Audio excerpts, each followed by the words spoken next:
Nobody tells you this about becoming successful. One day you might look around and realize the people who knew you before the money are slowly disappearing. Not because you became arrogant, not because they hate you, but because money quietly changes the invisible rules of your relationships. This is the hidden cost of wealth. Why you lose your friends. In this video, we're covering 5 things. First, why success quietly breaks the relationships you built your life on. Second, the invisible psychology that drives people apart without a single argument. Third, the mistake almost every successful person makes without ever noticing. Fourth, how to grow financially without losing the person you actually are. Fifth, the one habit that quietly predicts which friendships survive the climb and which ones don't.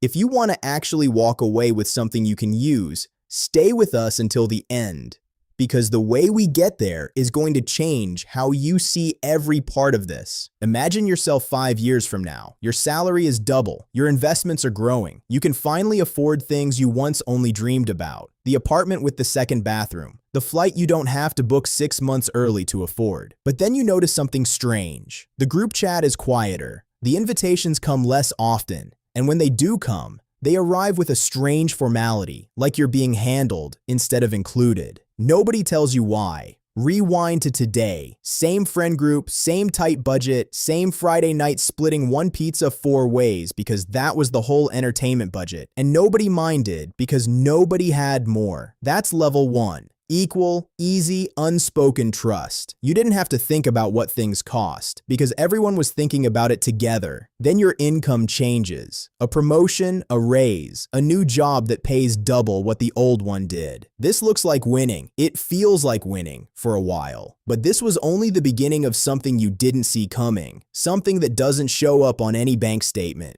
Here's the part most people get wrong. The problem isn't that you have more money. The problem is that money changes experiences, expectations, and conversations before anyone realizes it's happening. That's the real villain in this story. Not wealth itself, but the invisible distance it creates between people who used to move through the world the same way. You casually say, "Let's just Uber there." 5 years ago, everyone took the bus together, and the 20-minute ride was half the fun. Nobody says anything now, but suddenly one friend says, "I'll just meet you there." And you don't think much of it because why would you? You say, "Let's take a vacation together, just the 4 of us, like old times." You hear quality time, a chance to feel like nothing's changed. They hear an expensive flight and a hotel bill they'll have to quietly check their account for, twice before they say yes. Even the small stuff shifts. You mention a new watch, not to show off, just in conversation, the way you'd have mentioned a new pair of shoes years ago. But now it lands differently, and you don't even see it land. This is level 2, the moment wealth stops being a number in an account and starts quietly rewriting the shared language of the friendship, one small decision at a time, without either side agreeing to the new terms. There's a moment that sums it up better than any statistic could. Your oldest friend calls to catch up, and somewhere in the conversation you mention you're thinking about buying a place. Not bragging, just talking. The way you'd have talked about a new haircut a few years ago. There's a pause on the line, half a second too long. Then, "That's great, man." The words are right. The tone isn't. You hang up and can't quite explain what just happened, so you tell yourself it's nothing, you're overthinking it, and you go back to your day. But your friend sits with it longer than you do. To you, it was a passing update. To them, it was proof of a gap they'd been sensing for months but hadn't said out loud. A gap that just went from invisible to real. This is how it usually happens. Not in one dramatic argument, but in 100 half seconds like this one, each too small to bring up. Each one adding a little more weight to a silence that eventually becomes permanent if nobody interrupts it. And here's a belief worth destroying right now. Most successful people think the biggest risk of getting rich is losing money. It's not. The bigger risk is losing the ability to understand the world you came from. If this is making you rethink your own friendships right now, that's exactly the point. And it's worth subscribing because we break down the hidden psychology behind money decisions like this every week. Psychologists call the underlying mechanism social comparison theory. Friendships aren't built on identical income. They're built on a felt sense of we're in this together.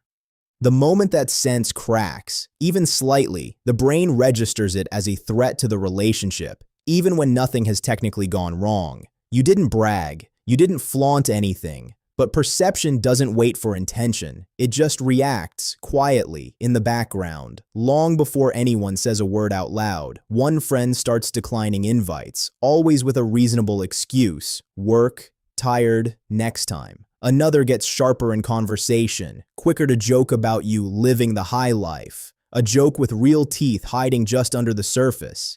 And here's the mistake almost everyone in your position makes, and it's not the one you'd expect. It's not overspending, it's silence. You notice the distance opening up and you say nothing, hoping it closes on its own. It doesn't. Silence doesn't protect a friendship, it just gives assumptions room to grow. And assumptions are almost always crueler than the truth would have been. The breaking point comes at a birthday dinner, the kind you used to look forward to without thinking twice. You suggest splitting the bill evenly, the way the group always has, except evenly now means a number that's tight for two of your friends and completely invisible to you, the kind of amount you wouldn't notice missing from your account by morning. One of them finally says it, and it's not the line you expect. Not, "It's easy for you." Something sharper. Something that's clearly been sitting there for months. You know what's funny?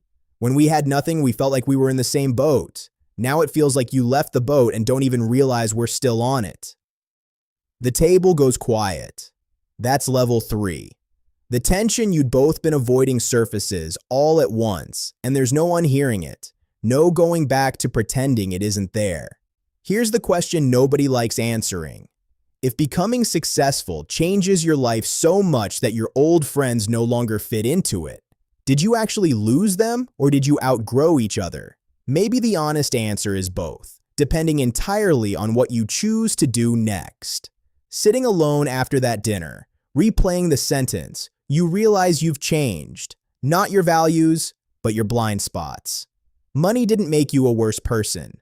It made you a less aware one, running a different kind of math, without noticing your friends were still doing the old math, the math where $20 actually mattered. So you start doing something deliberate, on purpose, instead of on autopilot. You suggest cheaper spots sometimes, not as charity, not as guilt, but because you still genuinely like them. You ask directly, does this work for everyone budget-wise? Instead of assuming everyone can absorb what you can now absorb without thinking. You talk about money openly instead of tiptoeing around it like something shameful, the way your whole friend group used to before any of this started. And somewhere in all of it, you notice the one habit that actually predicts which friendships survive the climb. It isn't how much you spend or how you talk about it. It's whether you still ask about their life as much as you talk about yours. The friends who stay are the ones you keep being curious about. Their job, their stress, their small wins, long after your own life stopped needing anyone's help to feel exciting. The friendships that fade are almost always the ones where the questions quietly stopped flowing in one direction, without anyone deciding it on purpose. A few months later, someone suggests the old pizza place, half as a joke, testing the water. You say yes immediately, no hesitation, and something in the room loosens that hadn't loosened in over a year. It's a small moment. Nobody makes a speech about it, but it's the first time in a long time the math feels shared again. Some friendships don't survive the gap. The distance went on too long before anyone named it, and pride hardened on both sides past the point of repair. But the ones that matter do, because you finally start treating relationships as something that need active maintenance, the same way your bank account does, the same attention, the same honesty, the same regular check-ins. Money doesn't reveal whether you're a good or bad person. It reveals whether you are paying attention. Because the hardest part of becoming wealthy was never learning how to make more money. It's making sure the person who earns it is still someone you recognize, and still someone your oldest friends recognize too.